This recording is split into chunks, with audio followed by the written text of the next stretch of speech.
मैं जब भी दही बल्ला बनाती थी मैं यही सोचती थी मेरे दही बल्ले के टेस्ट में वो मजा क्यों नहीं है जो ठेले वाले भाई के दही बल्ले में होता है। जब मैंने इस पर रिसर्च किया तो पता चला कि मैं सिंपल मसाला यूज कर रही हूँ जबकि इसके लिए खास मसाला होता है। और मैंने जब वो मसाला ट्राई किया टेस्ट वाज सुपर अमेजिंग। मैंने यहाँ पे सारे मसाले जो वो लिस्ट डाउन कर दिए, कैप्शन में भी आपको मिल जाएंगे क्वांटिटी के साथ।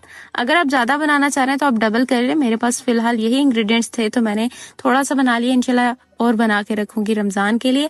ये सारे मसाले डाल के इनको हमें अच्छे से मिक्सअप कर लेना, देन किसी एयर टाइट जार के अंदर डाल के इसको स्टोर कर लेंगे। और आपने इस रेसिपी को शेयर करना अपने फ्रेंड और फैमिली के साथ ताकि सभी इंजॉय करें इस मजेदार सी रेसिपी को। और आप लोगों ने ट्राई करके मुझे कमेंट्स में बताना कि आपको ये कैसी लगी। Thanks for watching, bye.